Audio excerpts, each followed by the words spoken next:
दोस्तों स्वागत है आपका हमारे YouTube channel agri expert Asim में। दोस्तों आज हम बात करेंगे उद्यान विज्ञान के इस दूसरे वीडियो में विटामिन के बारे में। पिछले वीडियो में दोस्तों हमने बात की थी उद्यान विज्ञान की शाखाओं और उद्यान विज्ञान के महत्व के बारे में, और आहार में महत्व की जो हम बात कर रहे थे कार्बोहाइड्रेट, प्रोटीन, वसा और खनिज लवणों के आगे हम विटामिन, क्योंकि क्लास बहुत लंबी हो रही थी इसलिए हमने इस वीडियो में इसे डिस्कस किया है।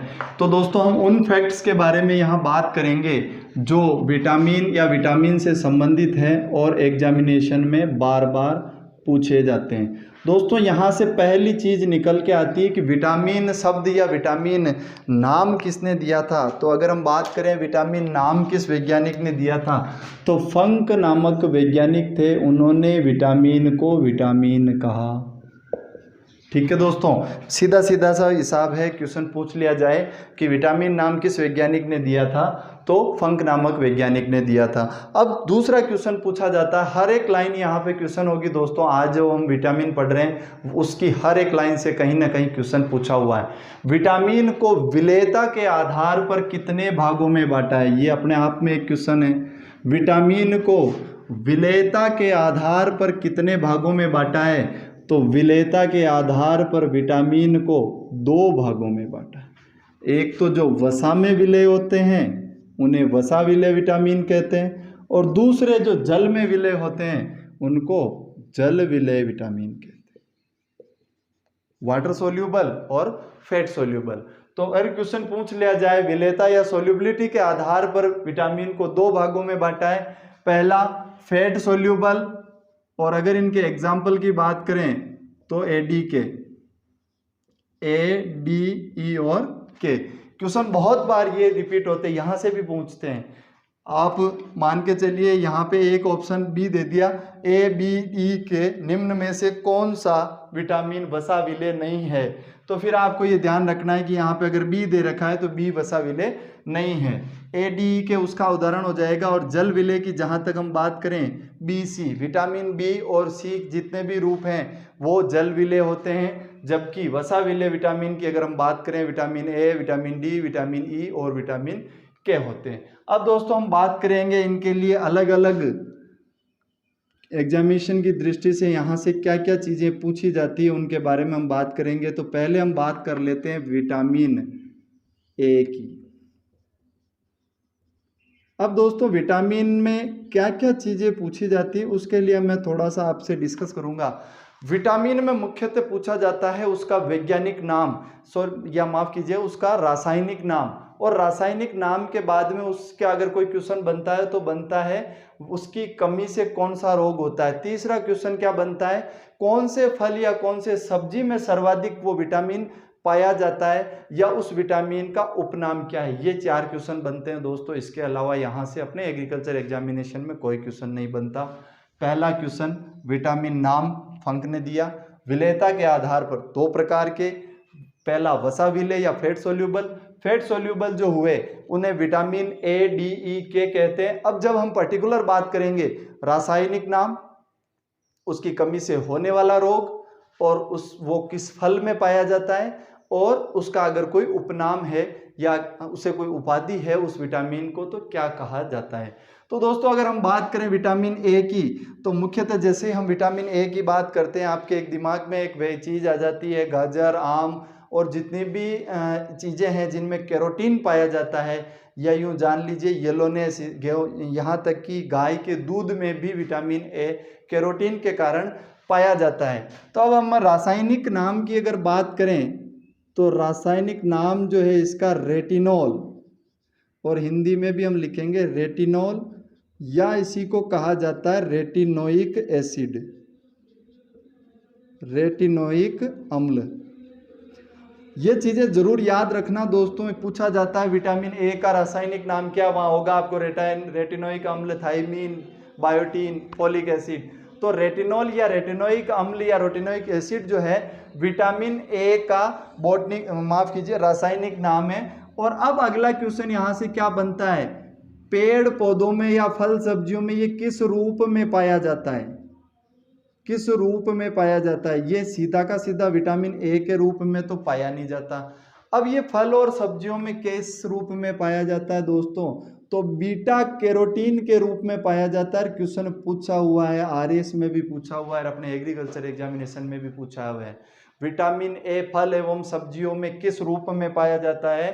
तो विटामिन ए फल सब्जियों में बीटा कैरोटीन के रूप में पाया जाता है। अब दोस्तों अगली अगर हम बात करें कि ये बीटा कैरोटीन के रूप में है, तो ये विटामिन ए के रूप में कब बदलता है, कहाँ बदलता है? हमने जब खाया ये किस रूप में था? विटामिन, माफ कीजिए, बीटा कैरोटीन के रूप में था। लेकिन मानव की छोटी आंत में इसका संश्लेषण होता है।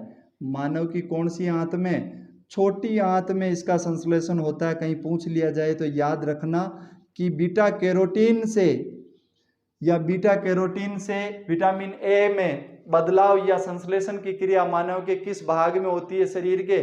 तो छोटी आंत में इसका संश्लेषण होता है। उसके बाद ये विटामिन बी, माफ कीजिए, बीटा कैरोटीन विटामिन ए के प्रतिरूप में बदलता है। उसके बाद में अगर आप मान लीजिए कि आपने तो फल सब्जियां बहुत ज्यादा खा ली, पूछा हुआ क्वेश्चन है, मजाक की बात नहीं है, खूब ज्यादा खा ली और ज्यादा विटामिन ए या बीटा कैरोटीन आपने इकट्ठा किया, संश्लेषित हो गया कहाँ? छोटी आंत में संश्लेषित हो गया। अब ये कहाँ पड़ा रहेगा?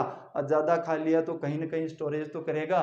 तो विटामिन ए अगर अधिक हो जाता है तो स्टोरेज की जो व्यवस्था है शरीर के यकृत भाग में की गई है, लीवर में की गई है। मानव शरीर के लीवर या यकृत में अधिक उपयोग, अगर अधिक विटामिन ए का निर्माण होता है तो अग्रिम उपयोग के लिए ये यहाँ संरक्षित रहता है। अग्रिम उपयोग के लिए किस भाग में संरक्षित रहता है?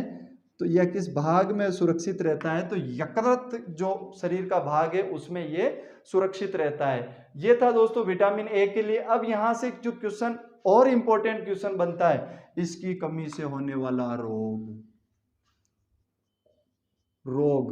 और रोग में भी बहुत तगड़ा रोग है दोस्तों, खूब बार पूछा हुआ है। 4-5 स्टार जितने लगा सको लगा देना।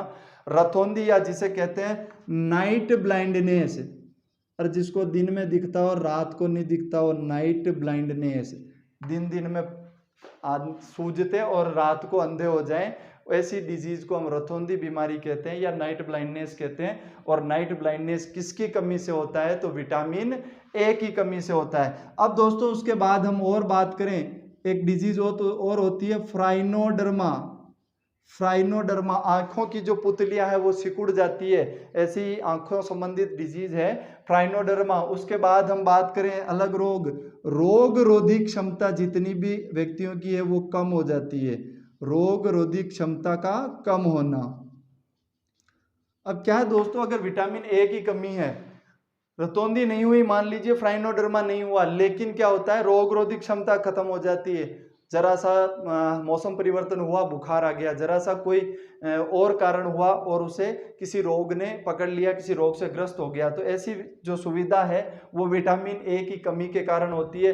तो ये थे दोस्तों 5 या 6 लाइनें, हर लाइन से एक विटामिन ए से क्वेश्चन पूछा है। विटामिन ए का रासायनिक नाम रेटिनॉल, रेटिनोइक एसिड।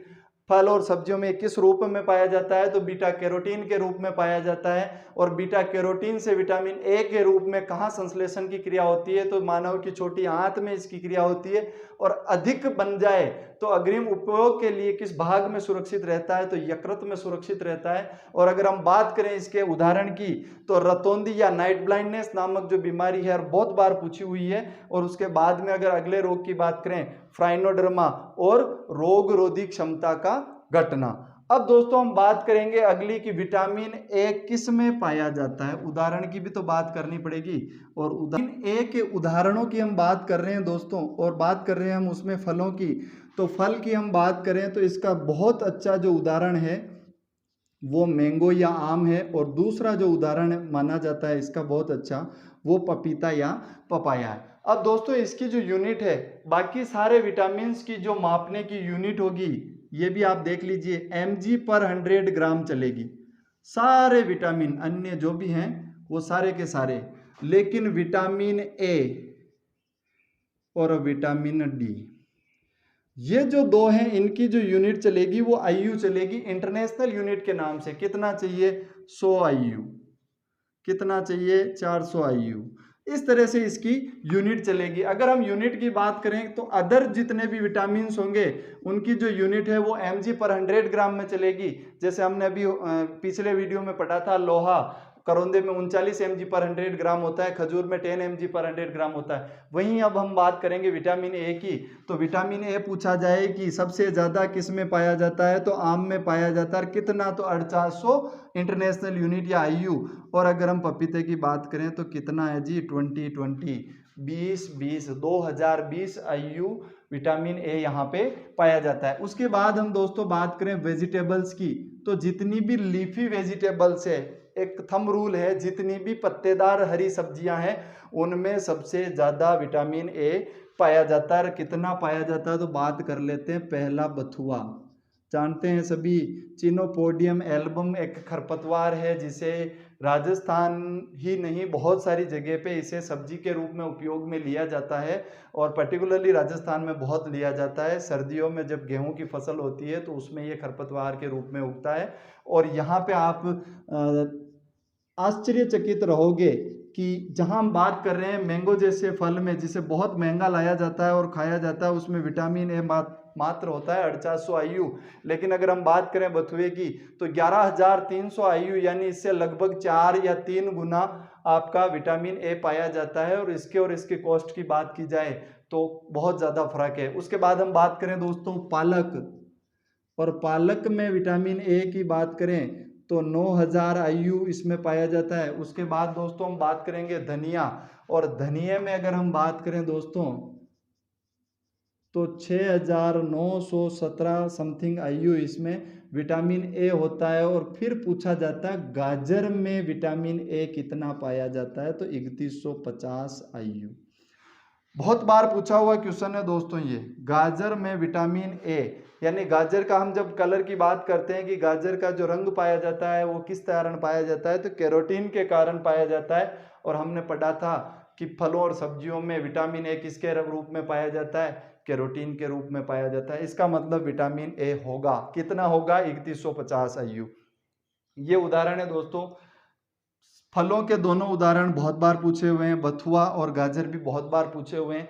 तो ये सारी चीज़ें आपको कंठस्थ करनी है। विटामिन ए के बारे में क्या नाम है, कहाँ बनता है, किस रूप में बनता है, ज़्यादा हो कहाँ पड़ा रहता है, उससे कमी से रोग क्या होते हैं, और कौन कौन से इसके उदाहरण हैं। अगली दोस्तों हम बात करेंगे विटामिन डी की, विटामिन डी। अब दोस्तों विटामिन डी की अगर हम बात करें तो सुबह सुबह जब उठते हैं और कोई आदमी टहल रहा हो तो हम सीधा ही बोलते हैं विटामिन डी ले रहे हो क्या, यही बोला जाता है, विटामिन डी ले रहे हो क्या। सीधा सा मतलब ये है कि विटामिन जो डी है वो मुख्यतः किसी फल या किसी सब्जी से नहीं मिल पाता है। अगर विटामिन डी किसी से मिलता है तो जो कहा जाता है कि सुबह की जो पहली धूप की किरणें होती है वहाँ से शरीर विटामिन डी को एब्जॉर्ब करता है।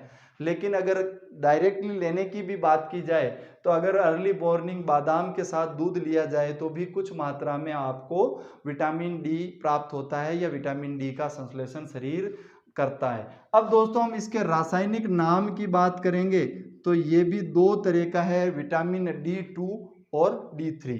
अगर केवल विटामिन डी का नाम पूछ लिया जाए, केवल विटामिन डी का नाम, तो आप लिख सकते हो कैल्सीफेरोल, कैल्सीफेरोल।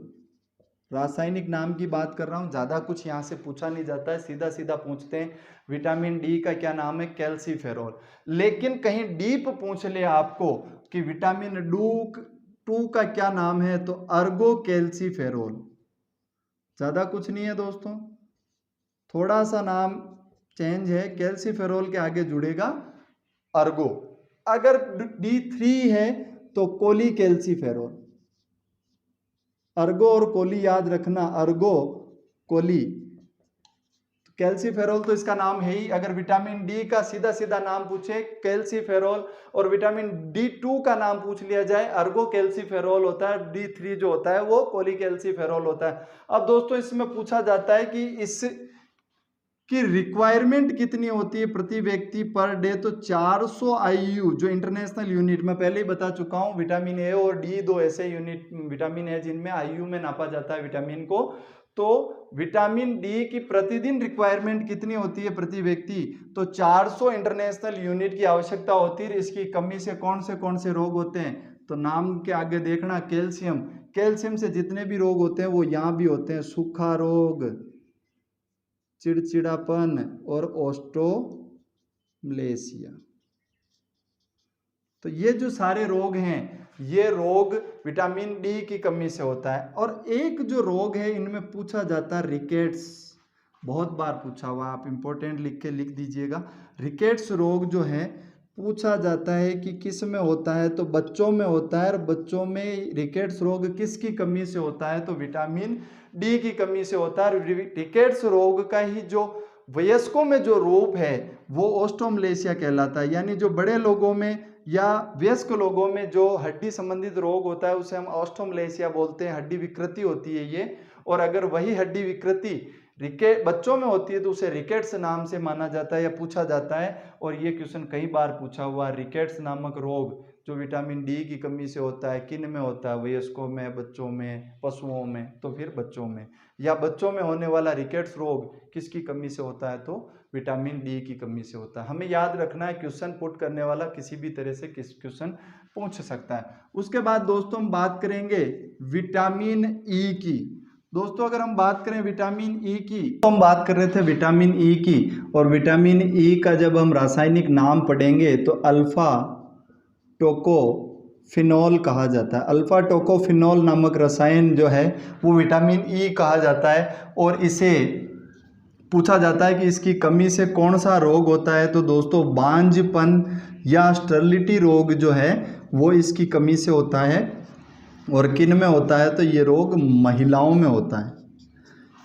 ठीक है दोस्तों, महिलाओं में बांझपन नामक रोग किस विटामिन की कमी से होता है? तो विटामिन ई की कमी से होता है। इसका रासायनिक नाम की अगर हम बात करें तो अल्फा टोकोफिनॉल कहा जाता है। और अगर एक इसके उपनाम की अगर हम और बात करें तो इसे एंटी स्टर्लिटी हार्मोन कहा जाता है। यानी इस हार्मोन की अगर पूर्ति है शरीर में तो ये स्टर्लिटी या बांझपन रोग को नहीं होने देता है, इसीलिए इसे हम एंटी स्टर्लिटी हार्मोन कहते हैं। उसके बाद बात आती है दोस्तों विटामिन के की। और के रासायनिक नाम की बात करें तो फाइलोक्विनोन कहा जाता है। और जहाँ तक हम बात आती है कि इसकी कमी से कौन सा रोग होता है, तो इसकी कमी से शरीर में क्या नहीं होता है? तो रक्त का थक्का नहीं बनता है। अब दोस्तों क्या होता है, जैसे हम दो दोस्त हैं, आपने भी कभी देखा होगा, हम दो दोस्त साथ में दौड़ रहे हैं, लेकिन किसी एक पर्टिकुलर दोस्त को चोट लगी है, आपके उसमें खून में का थक्का जम गया है या आपके खून आना बंद हो गए, लेकिन उस दोस्त को या तो हॉस्पिटलाइज करना पड़ता है, ड्रेसिंग के बाद में उसका वो थक्का बनता है, या फिर उसको काफ़ी समय लगता है। तो ऐसा क्यों होता है? क्योंकि उसके ब्लड में या उसके शरीर में विटामिन के की कमी होती है। और इसीलिए इस हार्मोन को एंटी कोगुलेटिंग हार्मोन कहते हैं, एंटी कोगुलेटिंग हार्मोन कहते हैं। बहुत बार पूछा हुआ क्वेश्चन है, निम्न में से किस हार्मोन को एंटी कोगुलेटिंग हार्मोन कहा जाता है? तो विटामिन के को एंटी कोगुलेटिंग हार्मोन कहा जाता है। अब दोस्तों ये हो गए सारे के सारे वसा विलेय हार्मोन। अब हम बात करेंगे जल विलेय हार्मोन के बारे में। दोस्तों अब हम बात करेंगे वसा विलेय विटामिन के बाद में जल विलेय विटामिन के बारे में। दोस्तों जहाँ तक जल विलेय विटामिन के हम उदाहरण की बात कर रहे थे तो दो ही विटामिन जल विलेय है, विटामिन बी और विटामिन सी। तो दोस्तों पहले हम बात कर लेते हैं विटामिन बी के बारे में, क्योंकि ये बड़ा टॉपिक है और यहाँ से क्वेश्चन बहुत बार पूछे जाते हैं। Vitamin B, B1, B2, B3, B5, B6, B9 और B12, तो इस तरह से इनके क्वेश्चन पूछे जाते हैं। और जहाँ तक इनकी बात आती है दोस्तों, इनके बारे में क्या पूछा जाता है? विटामिन का नाम, रासायनिक नाम, उसकी कमी से रोग, और अगर किसी फल में या पाया जाता है तो उसके बारे में कि ये किस फल में पाया जाता है। अगर हम विटामिन B1 की बात करें दोस्तों, तो इसका जो रासायनिक नाम है वो है थायमीन, और बहुत बार पूछा जाता है दोस्तों। यहाँ पे कन्फ्यूजन होता है vitamin B, vitamin B1, B2, B3 के नाम के बीच में। तो हमेशा पूछा जाता है विटामिन B1 का रासायनिक नाम क्या है? तो थायमीन है। और इसकी कमी से कौन सा रोग होता है? तो कौन सा रोग होता है दोस्तों? Berry berry. बेरी और रतौंधी हम जब छोटी क्लासों से हैं तब से पढ़ते आए हैं। विटामिन B1 की कमी से बेरी रोग होता है और विटामिन A की कमी से रतौंधी रोग होता है। वहाँ भी कुछ कन्फ्यूज़न हो जाता है, तो ध्यान रखिएगा। A से रतौंधी होता है, B1 से बेरी रोग होता है। और अगर किसी व्यक्ति का शरीर भार एकदम से कम हो रहा है या भार घट रहा है तो वो भी विटामिन B की कमी के लक्षण शो करते हैं। उसके बाद दोस्तों हम बात करते हैं विटामिन B2 की। तो राइबोफ्लेविन विटामिन बी का अगर रासायनिक नाम की बात करें तो उसे हम राइबोफ्लेविन कहते हैं। और राइबोफ्लेविन की कमी से क्या होता है दोस्तों, तो ये मान के चलिए हर व्यक्ति में होने वाला रोग मोतियाबिंद। तो पहले से थोड़ी तैयारी रखें। कहा जाता है 45 एज के बाद में मोतियाबिंद लगभग वर्तमान में सभी व्यक्तियों में हो रहा है। तो विटामिन B2 की थोड़ी सी खुराक रखें और सुरक्षित रहें। उसके बाद हम बात करते हैं दोस्तों छाले। मुंह में जो छाले होते हैं आपने देखा होगा, बहुत बार हमारे छाले हो जाते हैं। उसके बाद हम जब डॉक्टर्स के पास जाते हैं तो वो हमें विटामिन B के कैप्सूल, बिकासूल्स वगैरह इस तरह की जो ब्रांड है वो हमें देते हैं। तो वो कुल मिला के विटामिन B2 के जो सप्लीमेंट्स होते हैं वो होते हैं, जिससे हमारे B2 के जो फुलफिल रिक्वायर होती है वो फुलफिल होती है और छाले तैयार होते हैं। उसके बाद एक रोग और होता है दोस्तों, चिलोसिस जिसे कहा जाता है, चिलोसिस रोग। और चिलोसिस है क्या, होठ के किनारे फट जाते हैं, ऐसे रोग को हम क्या कहते हैं, चिलोसिस कहते हैं। और ये चिलोसिस रोग किसकी कमी से होता है, विटामिन B2 की कमी से होता है। पहला मोतियाबिंद, दूसरा छाले। और छाले का एक प्रतिरूप मान लीजिए, थोड़ा बड़ा भयंकर रूप होता है। छाले जो होठ हैं वो फटने लगते हैं, किनारे फटने लगते हैं, इसको हम चिलोसिस बोलते हैं। उसके बाद बात करें विटामिन B3 की अगर हम बात करें दोस्तों तो नियासिन या इसी को हम कहते हैं निकोटिनिक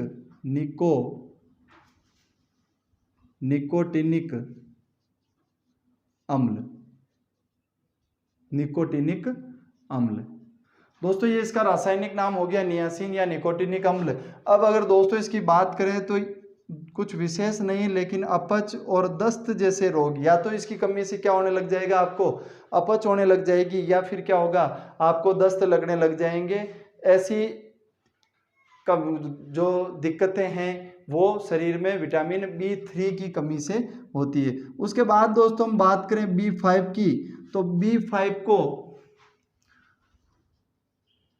पेंटाथेनिक एसिड, आपने केमिस्ट्री पढ़ा होगा, टेट्रा, पेंटा, ट्राई, तो 5 यानी पेंटाथेनिक अम्ल किस विटामिन का रासायनिक नाम है, तो विटामिन B5 का रासायनिक नाम क्या है, पेंटाथेनिक अम्ल है। और अगर हम बात करें कि भाई साहब कौन सा रोग होता है, तो पेलाग्रा रोग होता है विटामिन B5 की कमी से।